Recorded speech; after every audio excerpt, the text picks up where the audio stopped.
Greetings, friends, and welcome to Enigma Night Gaming. My name is Liara, and I will be your guide in today's adventure. Today we are playing the Great Ace Attorney Chronicles, and in today's episode, we might finally get to see the true face of the culprit of this crime. Or will we? Well, without further ado, let's hop in and see who exactly is going to be coming to the witness stand. 17th of April, 12:41 p.m. The Old Bailey. Defendant's antechamber. Okay, so what's gonna happen? Ah, Gina, how are you holding up? She has nothing to say. I'm starting to feel quite warmly towards her frequent cold shoulders now. Ginny! Are you alright? Why aren't you saying anything? She's still not saying anything? What's the point, eh? Why go to all this trouble and fight so odd for the likes of me? What? Well, you saw it. The picture. What picture? Ah, you mean this. The photograph taken by Hurley's red-handed recorder. The one where she's holding a gun on him? Well, I don't think it would have captured a scene like this, that's for sure. It's hopeless. Anyone who sees that's gonna think I did it, ain't they? Well, I won't pretend it wasn't a bit of a shock when the prosecution first presented it to the court. What's the story behind it? Will she tell us? Surely you've got to have your doubts about me now. You can't still think I'm innocent. But we do. Of course I can. We gotta have faith in our client, right? Jenny? Why don't you talk to us? Tell us what's really happened that night. Eh? I mean, you know, the truth. That could help your case. Bruno's cleverly managed to piece together a lot of new information, but still, we'd really like to hear it from you. Will she tell us? Alright, then. It was after we'd had that dinner together at your place, right, Iris? Then we all had a chat up in your office, didn't we? Yes, I remember. She was asking us about the picture. After that, I just couldn't get to sleep. So I slipped out and went down the street to the 2-to-1, to Windibake's place. I had to know. If Iris's story was there or not, the Hound of the Baskervilles? I don't know what it's about or nothing. But if you ask me, there's something in it that Sholmes don't like. Something what he don't want people reading. So that's why he lied to Iris about sticking it in a lug with Windibank for safekeeping. At least, that's what I thought at the time. So you broke into Windibank's? I just had to know if it was there or not. I mean, I had no idea that was going to kick off, did I? Of course you didn't. I struck the lock and snuck inside. It was dark as you like in there. So I gave the old oil lamp on the counter a bit of wick, and that's when... What do you think you're doing? Ah! That was when Windibank came out. I nearly died, I did, and the next thing I knew... I grabbed the gun off the counter and was waving it in the air like I don't know what.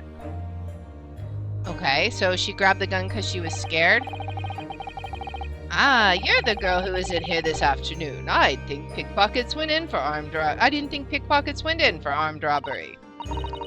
The manuscript? Have you got it here?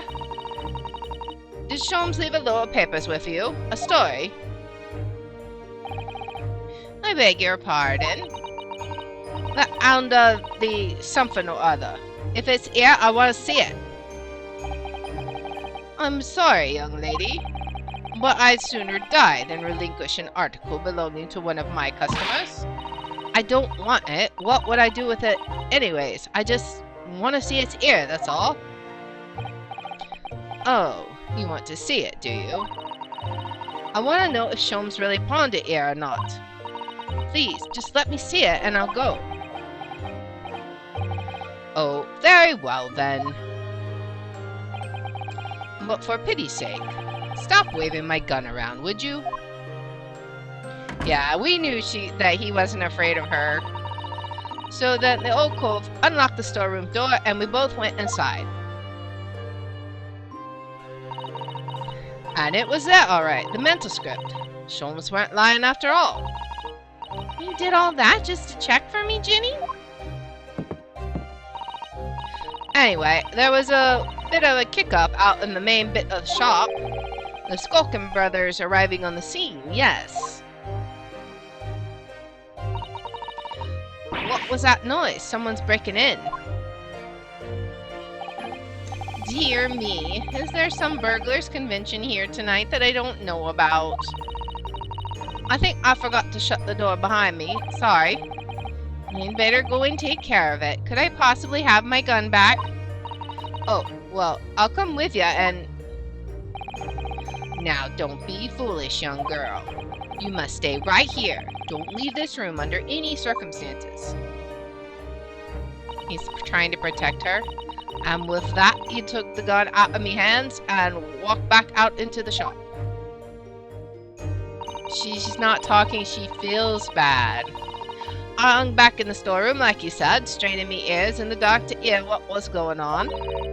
It sounded like they got into a bit of a scrap. I started to think I should help, see? So I was just about to go out of the storeroom myself when... 2 shots. I heard a couple of shots go off. 2, I think. Almost at the same time. And then there he was, right at my feet, lying face down on the floor. I was right next to the storeroom door, so I slammed it, shut, and locked it quick, as you like. Because you thought whoever had shot Mr. Windybank might come for you. Yeah, so I went to grab the old cove's gun. I figured I'd put up a fight at least. But when I got a better look at him, I knew. Poor guy. Windybank was a goner. And then what happened? I felt funny in my head all of a sudden, kinda dizzy.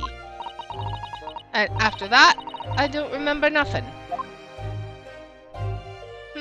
Did they fire? Like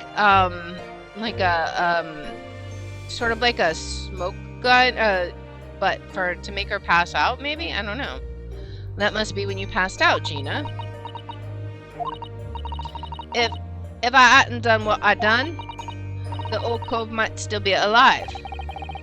Did you tell the police everything you just told us? Of course I did, but they didn't believe a word of it, did they? All they said was if I kept telling lies, it'd make things even worse for me. Corruption in the system. It'll be alright, Jenny. Don't worry. Just stay strong a little longer. Bruno's about to put the real culprit through the mill. Boy, she's doubtful. That cove what was there in the afternoon? That Eggert Benedict? Yes, this guy. I still remember how he looked at me like I was nothing.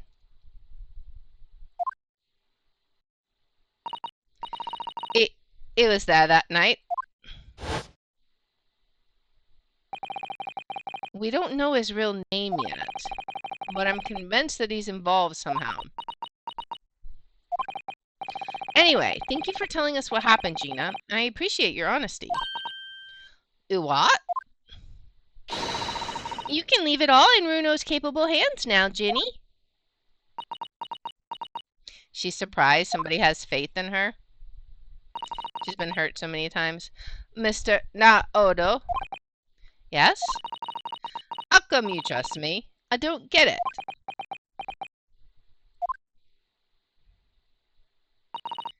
I mean, have you forgotten what's happened here before?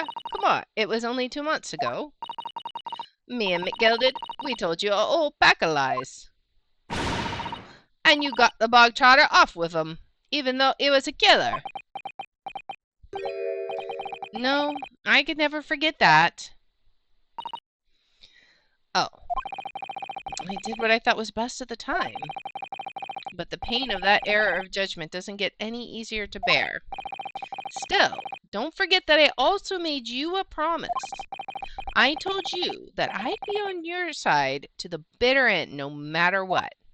But what if I'm lying? You could be working to get another killer off the hook for all you know. I was once in your position, Gina. I was the accused in the trial. You were? Before I left Japan, I was accused of murder. And strange as it might sound, the circumstances of the crime were pretty damning. I was sure that no one would believe it wasn't me who'd done it. Oh, Bruno. But there was one person who stood up for me, who believed in me, and was prepared to defend me. My best friend.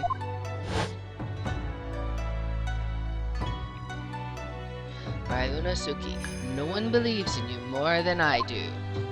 Leave this to me. All you need to do is put your faith in me, and I'll do the rest.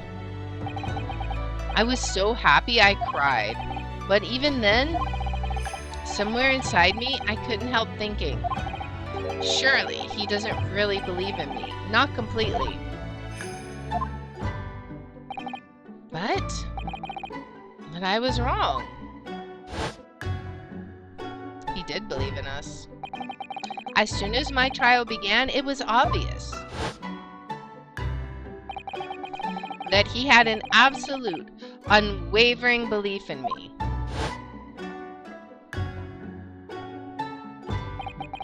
And in turn, I developed an absolute, unwavering belief in him.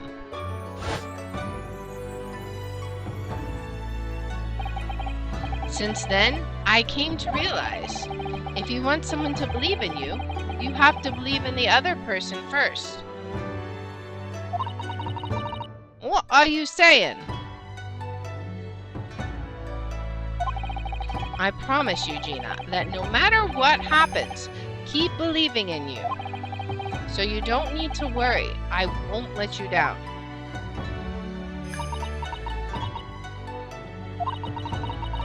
Even though I'm a diva and a no-good liar.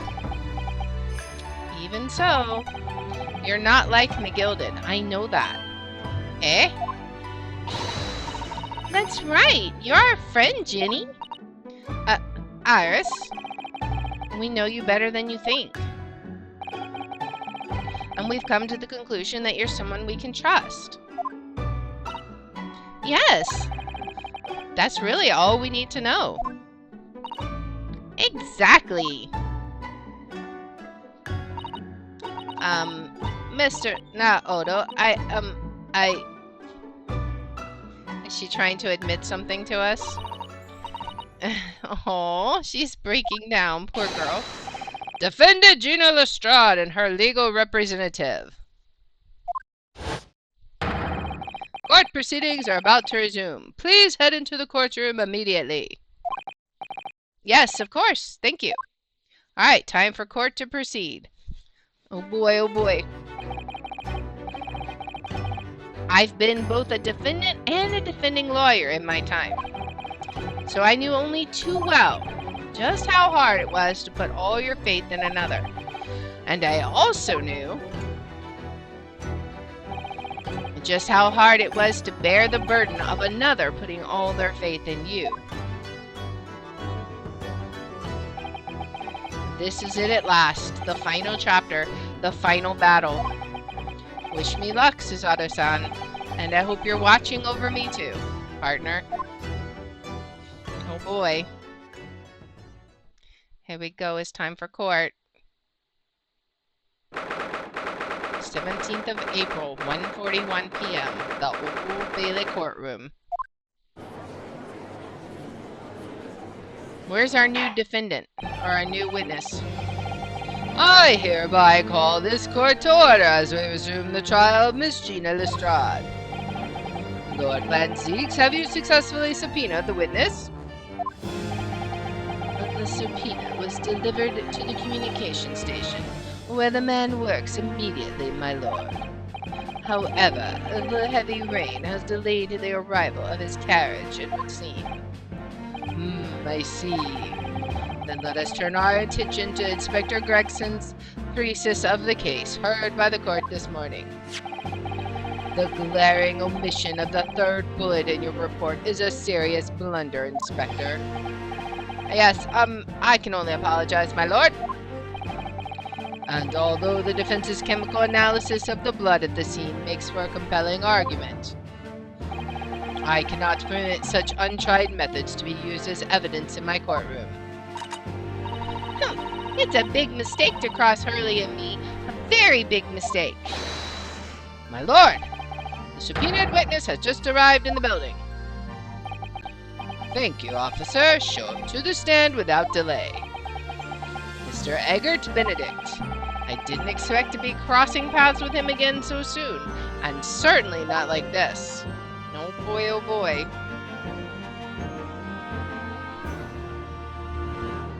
Oh man. Thank you for complying with the court's subpoena at such short notice, sir. But of course, my lord, as an upstanding member of London society, it is my pleasure to oblige. Now, kindly state your name and occupation for the record. Ashley Graydon, Communications Officer. Mr. Graydon and I both work at London Central Communication Station. And now, perhaps somebody would kindly explain what this is all about? You were apprised of the situation by the court officer on your way here, I presume. Yes, I was. Something to do with a murder that took place at a pawnbroker's on Baker Street. And some nonsense about me having been there on the night in question. That is the accusation indeed. This really is beyond a joke, you know. Very well. Without further delay, the court will hear your testimony now, Mr. Graydon. You will respond to the accusation made against you under oath. Gladly, my lord, gladly. Oh boy. We got the witness testimony. The accusation. Naturally, I have occasion to make use of pawnbroking services from time to time. But are you seriously suggesting I colluded with these thugs to break into the place on the night of the murder?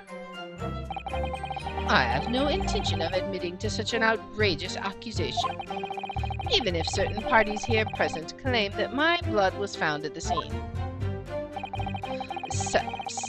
Some Scaramouche detective's homebrewed tincture can hardly be taken as serious evidence. Alright. Well, nothing is clear right now, but we'll see. So, you deny the accusation completely, do you? I must say, I am dismayed. For the highest court in the land to be swayed by this self-professed detective's toy. It was the will of the jury, and our great British justice system demands that the jury's will is upheld. Then it would seem we have the misfortune of a most inept assembly of jurors today. They're offended. By golly! How long am I expected to be detained here? If, following the defense's cross-examination, your involvement in this matter has not been established, you will be free to leave immediately. Good. Then I shall be away in time for tea, afternoon tea. Some small consolation at least. Let us not hold up Mr. Graydon any longer than necessary, counsel. Proceed with the cross-examination. So, we meet again, Mr. Eggert Benedict. Or is it Mr. Graydon? My apologies. You are? Ryunosuke Naruhodo, defense lawyer. We have met. If you say so. Ashley Graydon, enchanté. So. I trust we can conclude this quickly. But I'm not holding your flashy hat while we do. He's like, what? Alright. The accusation. Alright. Naturally, I have occasion to make use of pawnbroking services from time to time. Let's get more information. Yes, we even met in the very pawnbrokery where the crime took place on the afternoon of the day in question. Though, of course, you introduced yourself by a different name at the time. It was Mr. Eggert Benedict, I believe. Objection! Tell me, what made your... The witness is here to testify about the events that took place that night. Okay. He is under no obligation to answer such unrelated questions. You can't be serious. Thank you, because I certainly do not feel inclined to answer such an inappropriate question. So he's going to be evasive, is he? In an effort to not give anything away? Okay. This could be tricky.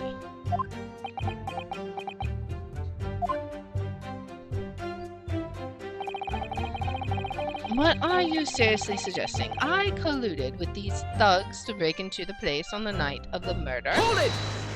I mean, yeah, that is what we're... Have you seen these two men before? This pair?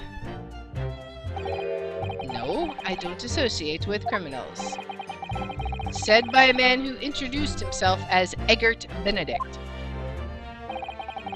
I'd like to know who I have to thank for this. Who made this outlandish accusation against me? The young lawyer there in the black. This is a farce! Whose idea was it to permit an outsider to work in a British court anyway? Oh boy. Oh well, needless to say. I have no intention of admitting to such an outrageous accusation. Hold it! Where were you around 1 in the morning on the night in question, sir? That is past the hour at which I would normally retire. Certainly. I was not in the company of these rapscallions. You're able to prove that? Objection! Listen carefully, my learned Nipponese friend, for you appear to be under a gross misapprehension on this point. What do you mean? The witness maintains he was not at the scene of the crime. He has no obligation to prove his absence. If your accusation is that the witness was present at the scene, the obligation lies with you to prove your assertion. You will fulfill that obligation before putting any more unreasonable questions to the witness.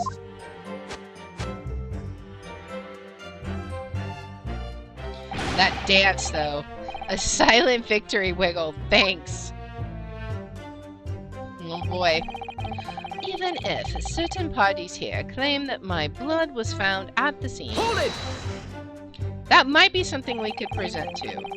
Blood was found at the scene of the crime, there's no question of that. Mr. Sholmes's chemical analysis has positively identified the substances as such. But I am not the only human to have blood running through my veins, am I? How can you be sure that the blood is mine? It could equally be the blood of one of these two miscreants. Every individual's blood has a slightly different composition, it seems. Mr. Sholmes's chemical is able to differentiate between... Spare me the science lesson. Who is this Sholmes character, anyway? Oh, I assumed all Londoners would know the name. He's a renowned detective.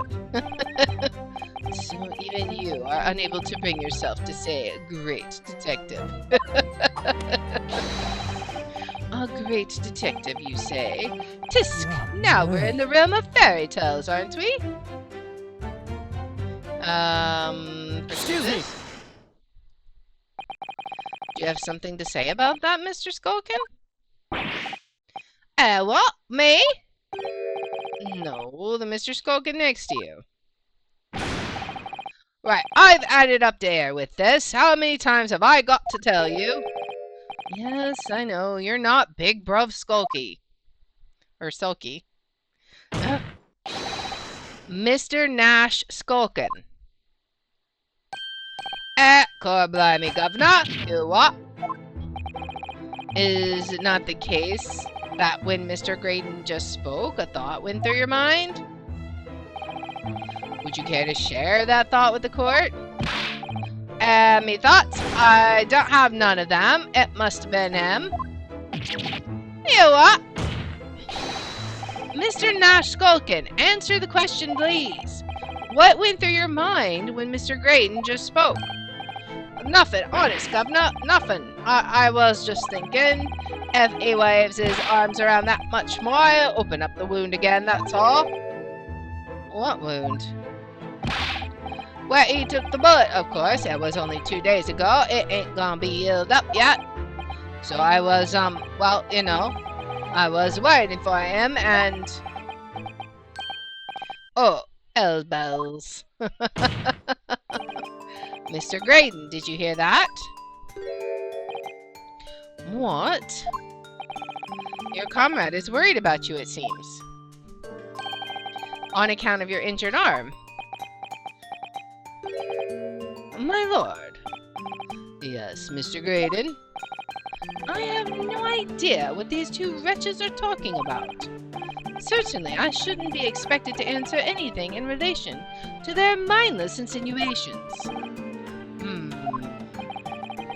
We know that someone other than the victim was hit by a bullet at the scene of the crime 2 nights ago. And from the height of the bullet hole in the wall, that person was likely hit in the upper arm or thereabouts. Okay. Is he holding his arm or what? Perhaps you'd allow the court official to examine your arm, sir? The left arm you're currently clasping with your right hand as if in pain? Maybe? No, I refuse. Really? You have shown no evidence whatsoever that links me to these common thieves. Accordingly, I am not obliged to permit any such invasion of my privacy. We're blocked at every turn. As I've already said, I'm completely uninvolved in all of this. I've never had anything to do with the pawnbrokery where this fellow was killed whatsoever. I take offense at the insinuation that I was in any way involved. You claim to have had nothing whatsoever to do with Mr. Windybank's pawnbrokery. My lord, the defense would like that last statement to be added to Mr. Graydon's formal testimony. Very well, counsel. Continue with your testimony, Mr. Graydon. Okay. The bottom line is, I've never had anything to do with the pawnbrokering establishment where the man was killed. Do we have any evidence that says otherwise? Let's see. We have the redemption ticket. What does this say? Mr. Windybank appears to have used the back of this photograph to write out a redemption ticket. He's written it very neatly, but still, perhaps he ran out of paper, so he had to use anything he had to hand. It's hard to know what's the front and what's the reverse side now.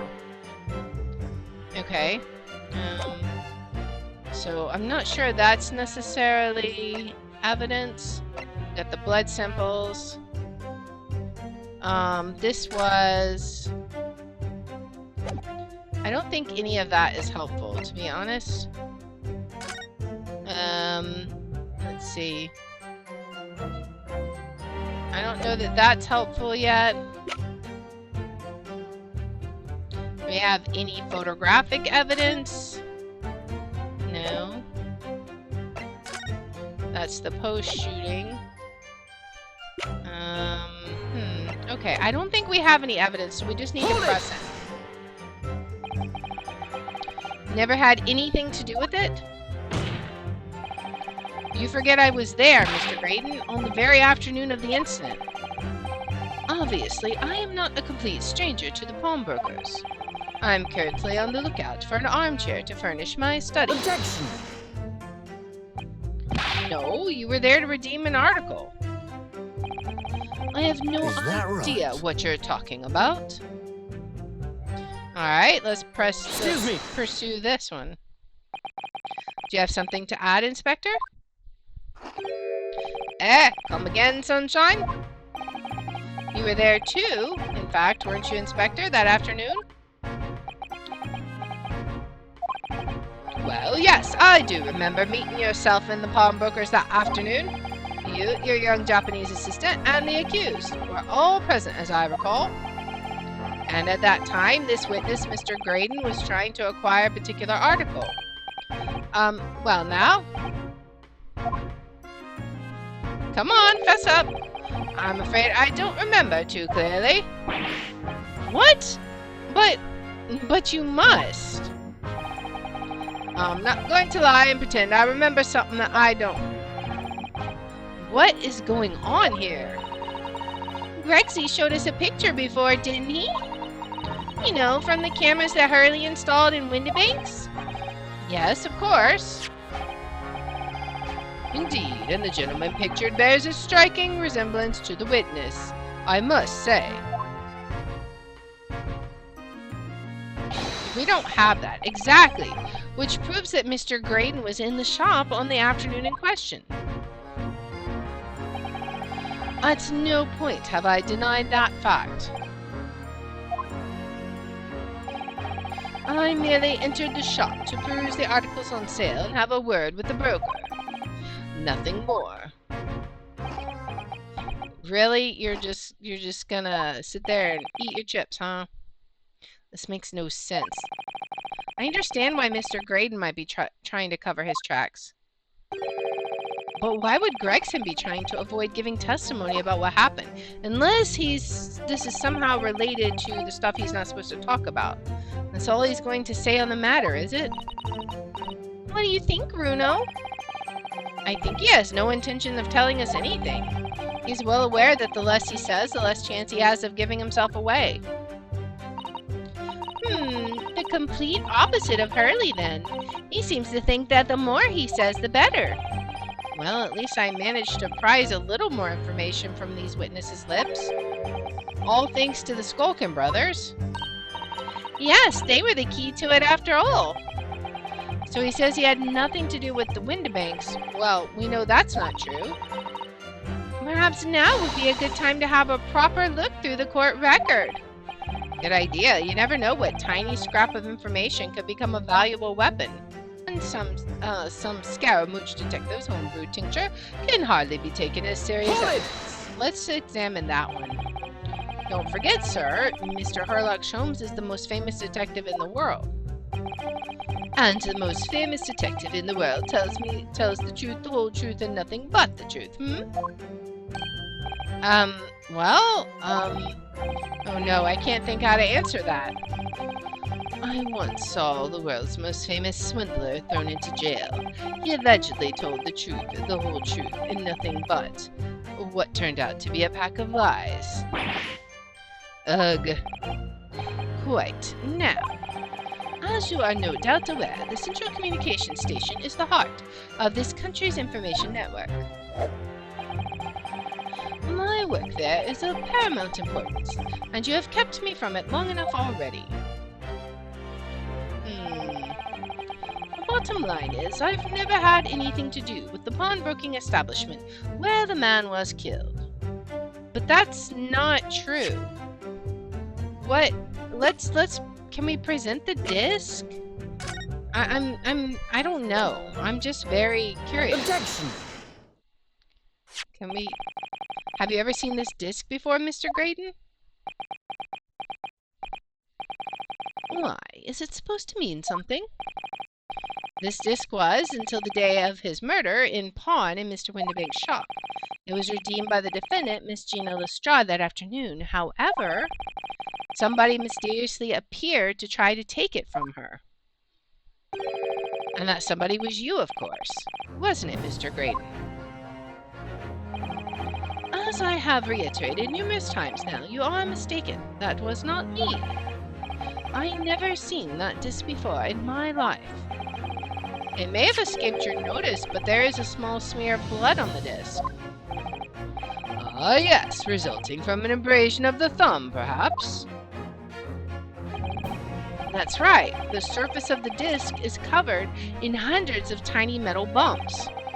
In the skirmish to acquire the disc, the thumb of the person who tried to take it suffered minor lacerations.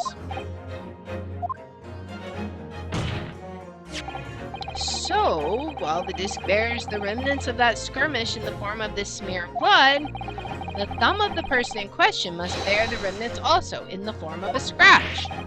Good gracious, indeed it must!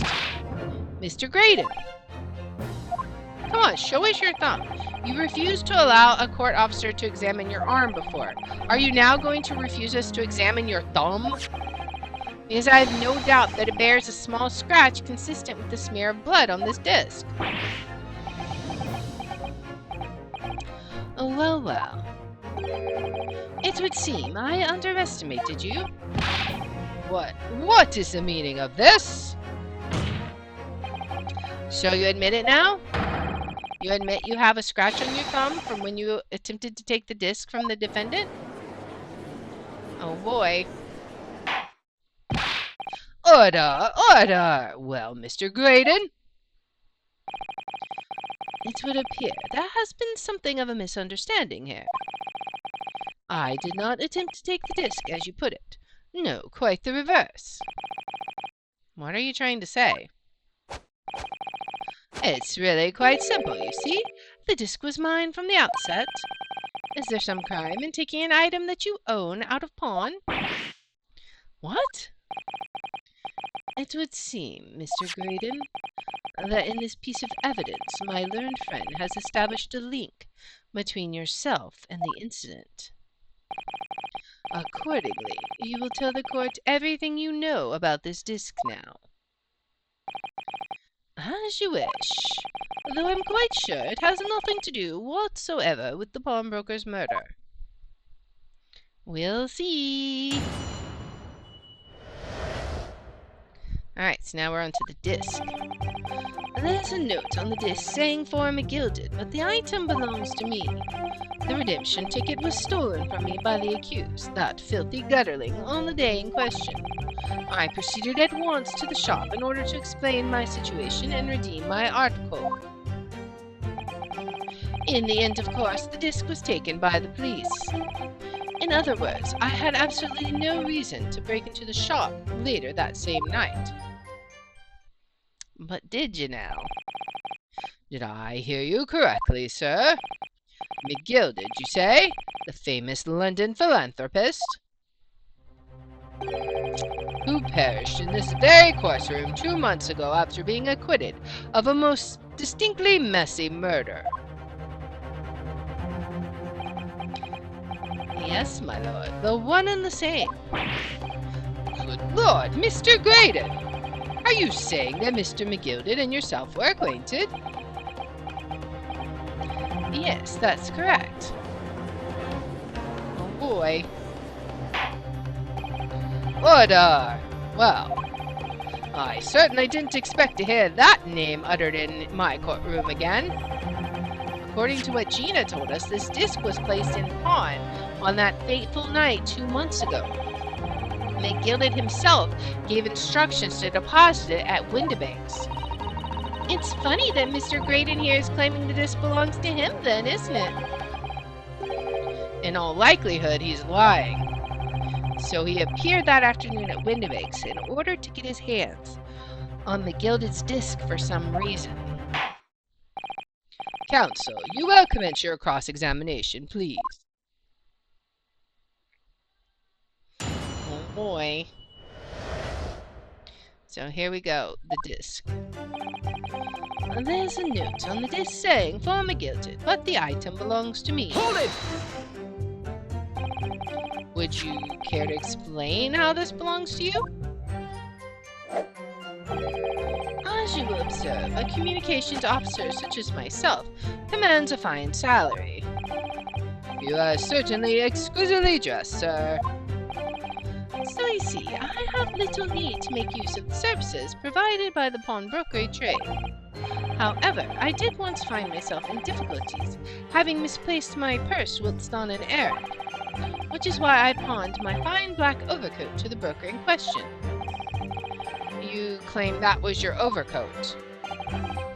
Obviously, and in my haste I clean forgot that the music box disc was in its pocket. And yet, there is a note on it that reads for McGilded. I am a collector of rare and unusual music box music. I first met McGilded at a gentleman's club in the city and was interested to discover that he shared my penchant in that area. So the disc in question. It is a pre-production sample. I promise to let Mr. McGilded hear it. But then you forgot that it was in the pocket of the overcoat you were forced to pawn. Yes, exactly. Gina didn't mention any of that in her testimony 2 months ago, did she? No, because McGilded had threatened her to keep her mouth shut. Which means that if we dig too deeply here, it's going to expose Gina's perjury. Oh dear, this is complicated, isn't it? Let's leave it alone for the time being. The redemption ticket was stolen from me by the accused, that filthy gutterling, on the day in question. Hold it! So you're saying that Miss Lestrade lifted the ticket from your pocket or bag? That's right, despite being mindful of danger when walking in the insalubrious areas her kind frequent. Miss Lestrade did no such thing.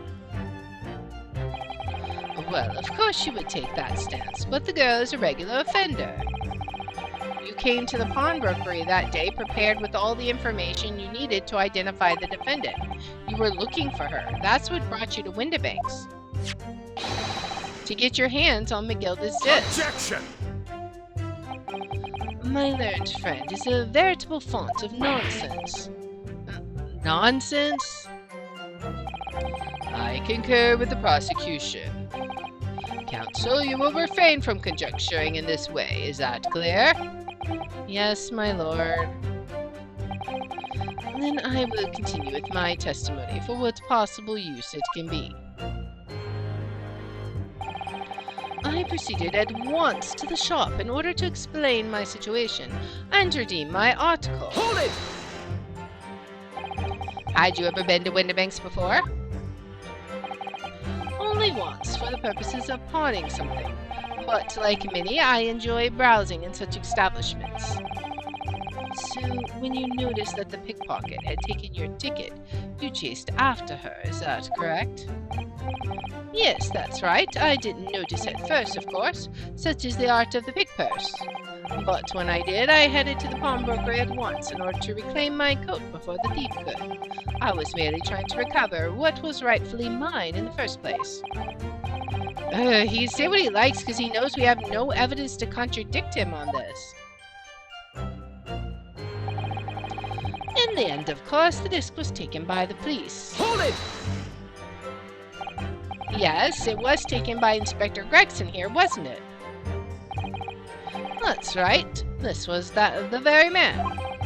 Apparently, the police are collecting anything that has a connection to Mr. McGilded right? as evidence. Excuse me! Do tell. Is something wrong, Inspector? What do you mean? The last remark Mr. Grayton made in his testimony seemed to trouble you in some way. No, I didn't. It's nothing. Leave it alone. Let me ask you this, Inspector. Why is Scotland Yard gathering Mr. McGilded's possessions? I can't tell you something like that, Sunshine. What is it, Inspector? Investigative secrets? Yes, exactly. You should know all about that.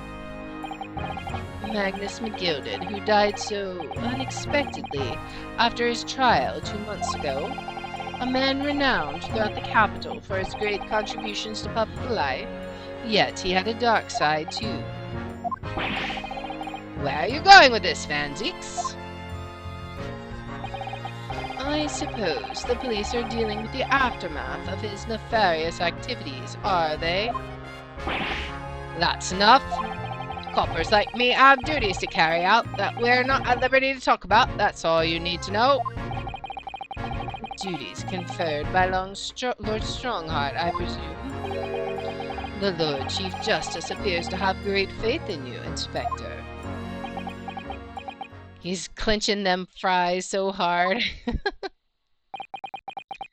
bottom line is, if you want to get more out of me, you're gonna need Lord Strongheart's paw print first. Oh boy. What's all this about? It's like there's something going on between Gregson and Lord Van Zieks here. I mean, there's definitely some kind of power play going on here. Well, it would appear that the inspector has revealed all he is at liberty to reveal. Mr. Graded, let us return to your testimony. Alrighty. Gladly, my lord. Let's see what he has. In other words, I had absolutely no reason to break into the shop later that same night. Hold it! Is that so, though? But perhaps you'd seen something of value among the forfeited items. No, not at all. Oh? A valuer was brought in by the police to assess everything in the shop. Without exception, every article on the shelves was common or garden bric-a-brac. In that case, it's clear that you broke into the shop later that day in order to recover Mr. McGilda's disc. Have you not been listening, man? We have, but even if I had wanted to recover the disc, you may recall that it had been seized by the police that afternoon. This was no more in the shop that night than I. As I keep saying, I simply had no reason to break in. We need a motive, so there was nothing of McGilda's left in the shop that night. Nothing this man might have been after. I wonder if that's really true. Bruno, if you have some evidence, then let him have it. I'm dying to see that irritatingly assured expression of his crumble. Okay, so do we have evidence? McGilda slipped the disc into his coat pocket and had it deposited at Windibank's. Then, when he realized he was going to be arrested on suspicion of the omnibus murder, he threatened Gina and forced her to take the redemption ticket. There's no doubt about it that witness is lying through his pearly white teeth. The police were obviously after anything left behind by McGilda as well. That's why Inspector Gregson ended up taking the disc into custody that day. Don't we have a second redemption ticket from McGilda?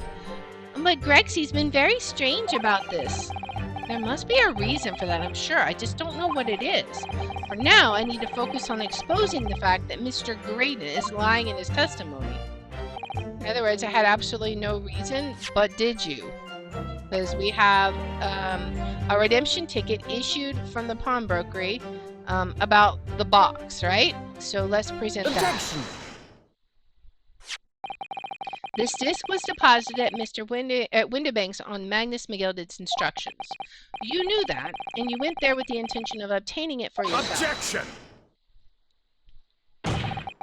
Conjecture again, and in any case, the disc was taken into custody by the police that afternoon.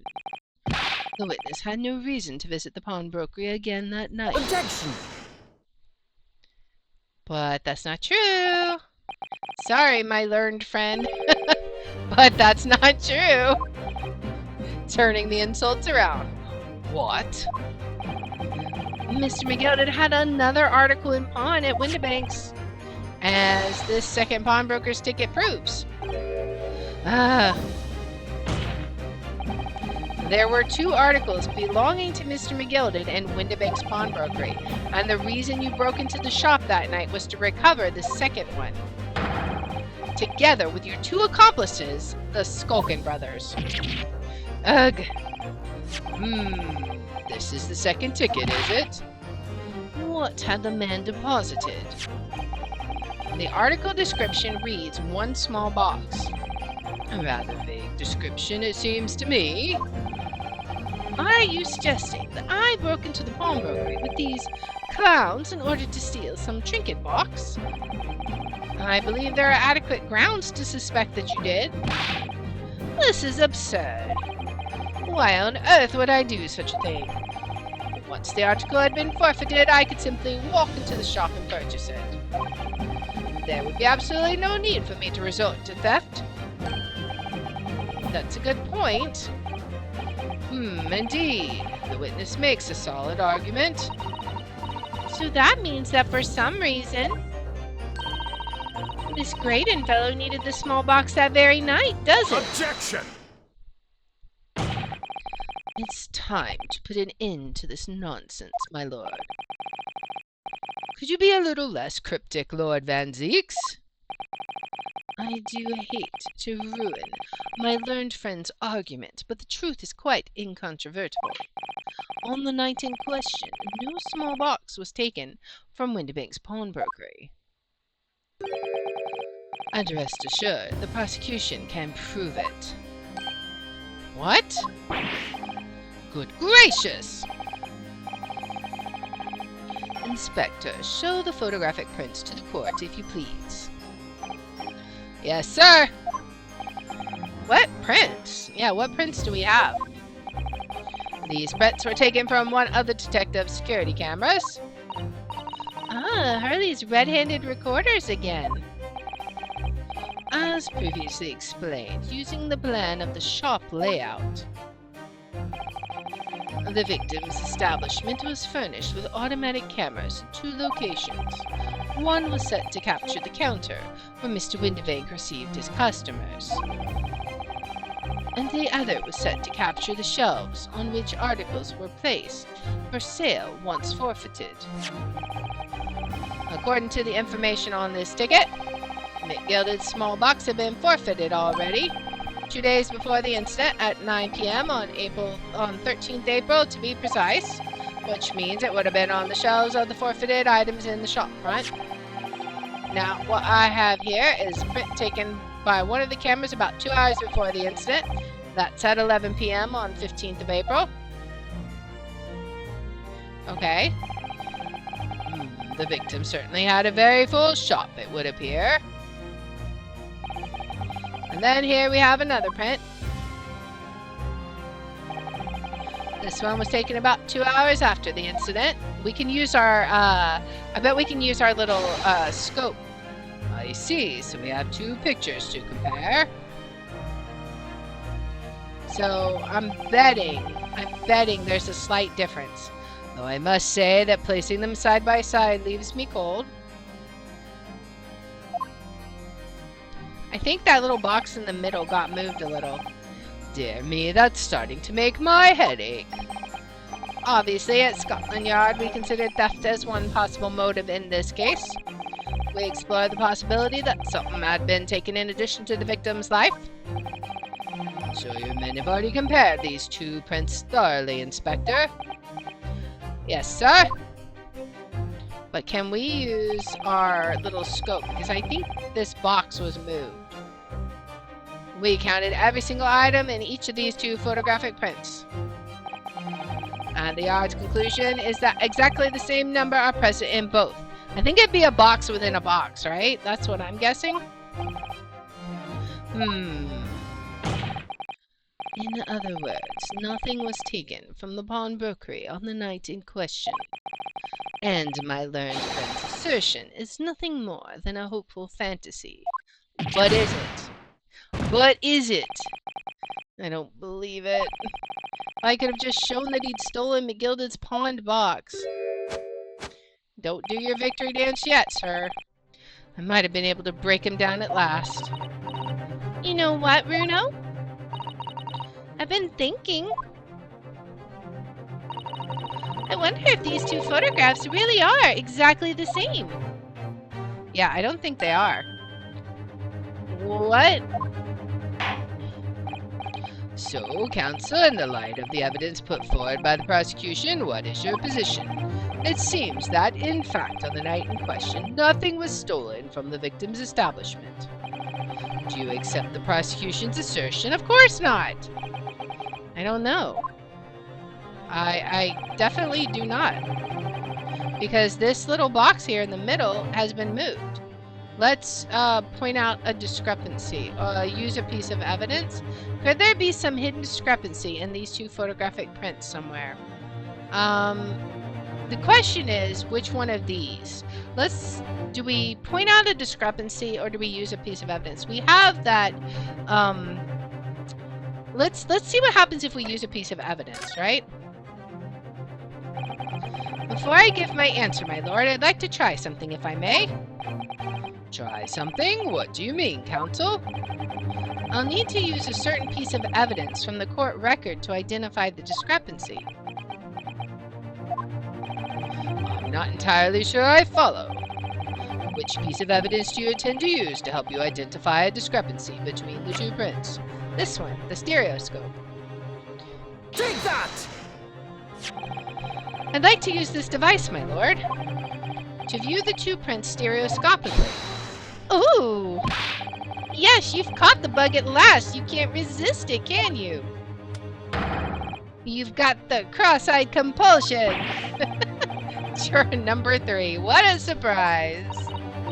Come on, Runo. Let's put the pictures in place and see what this wonderful contraption shows us.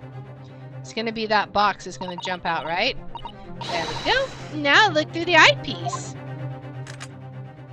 Oh, it wasn't. It was this. Okay. I'm glad we used it then.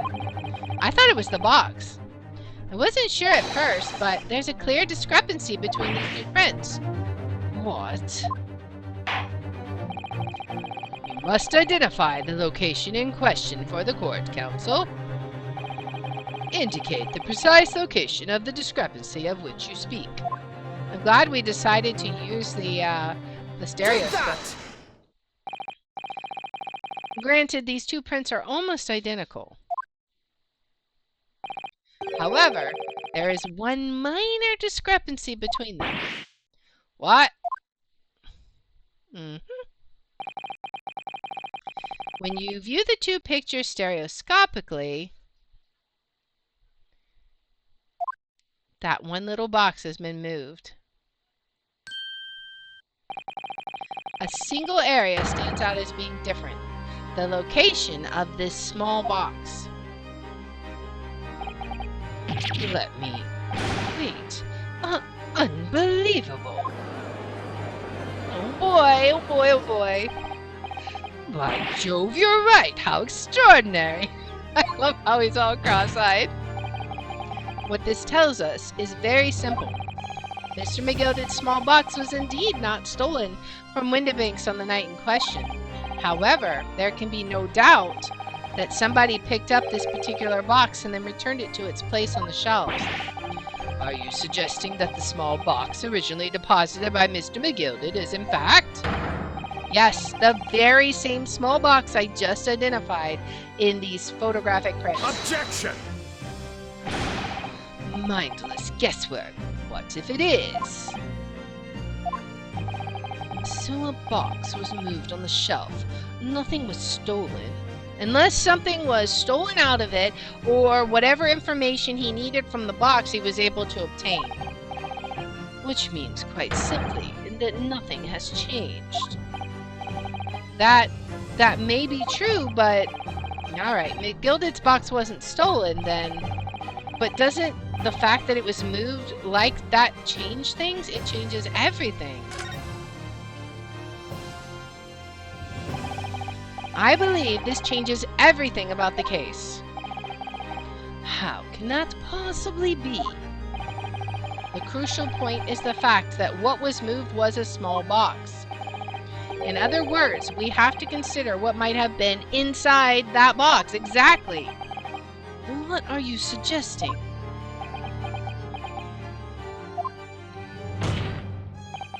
I'm suggesting that we need to examine that box as soon as possible. A vital piece of evidence is sitting in the shelves at Windibanks as we speak. Objection! That won't be necessary.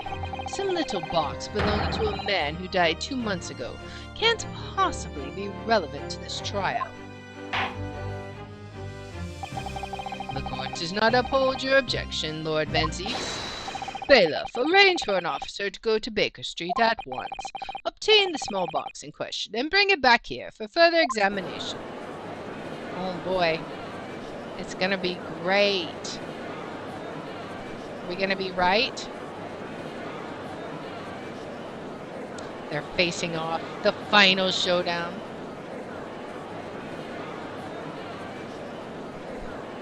Oh boy. What are we gonna find? We should have a report within half an hour.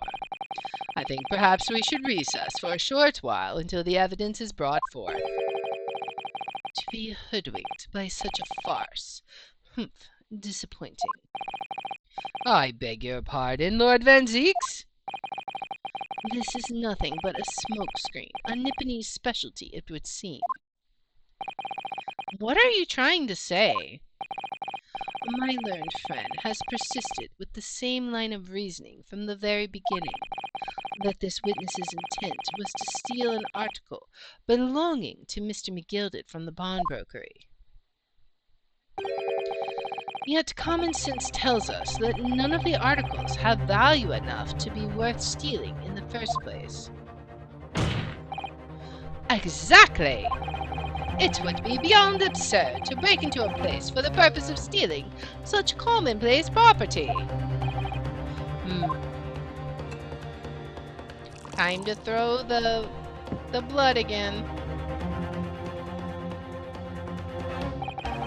If your lordship recalls, Mr. McGilded perished 2 months ago, immediately after the conclusion of his trial. A trial in which he was found not guilty. A trial in which it was established he was the upstanding member of society his reputation implied, in fact. So I propose a toast to my learned friend and his most insightful defense. The articles this upstanding member of society pawned were entirely ordinary. A black overcoat that just happened to have a music box disc in one of its pockets, and a small box.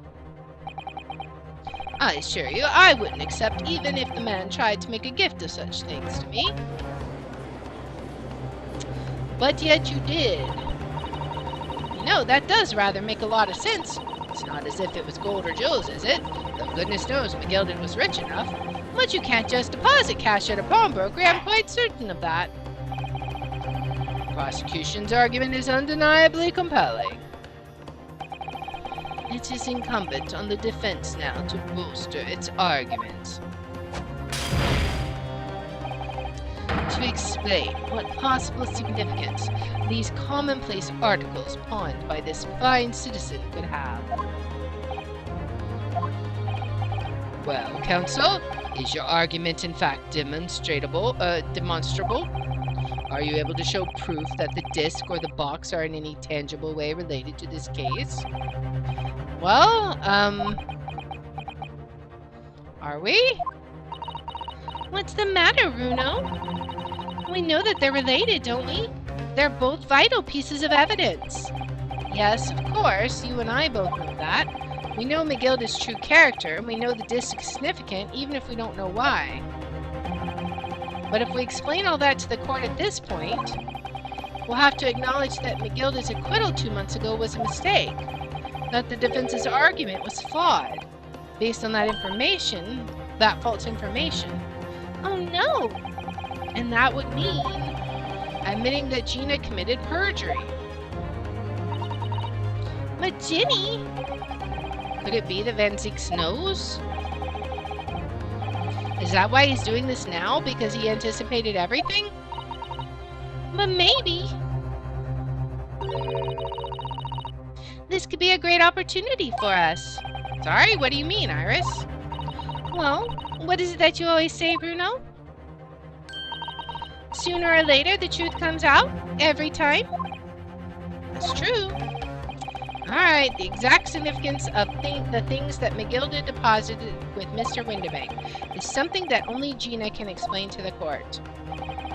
But if I put her on the stand to testify about that, it could critically damage our chances of winning this case. We gotta have that information, though. What's the right thing to do here? We have to have Gina testify. My lord, the defense would like to make a proposal. Ooh, what proposal, counsel? While the court awaits the arrival of Mr. McGilda's small box, I would like to call the defendant, Miss Gina Lestrade, to the witness stand. The defendant?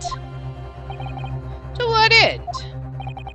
It is to do with the various articles deposited at Mr. Windibank's by Mr. McGilda, my lord. Miss Lestrade has information related to them. I believe it would be beneficial for the court to hear what she has to say. It will prove the significance of the articles in question once and for all. Well, things are becoming interesting. I presume you've considered the implications of the testimony you're proposing. Of course we have. In particular, the impact it will have on the accused's standing, and indeed your own. I have. Lord Menzies, would you care to explain that last remark? The prosecution accepts the defense's proposal. I move to interrupt the cross-examination of the current witness and hear from the accused herself. Very well, if you have no objection. So the court will now hear the testimony of the defendant, Miss Gina Lestrade. Your witnesses currently in the stand may step down until further notice. Oh boy. Then I shall bid you good day. Wait. You, sir, shall remain in the stand while Miss Lestrade testifies. He doesn't like that. As you wish. All right then, Gina. It's time. I know this will be hard, but please put your faith in me here. Good luck, Bruno. Of course, we're going to take a pause here. So, if you like this story and you like this content, then please make sure to like, subscribe, follow, share, all that good stuff. If you want to watch live, we're on Twitch at twitch.tv/LeR27. I have my schedule posted in the about and in the description. And if you want to see which games I play each day, I post them on x.com/LeR27. And I hope you'll join me in the next one. Until then, guys, bye.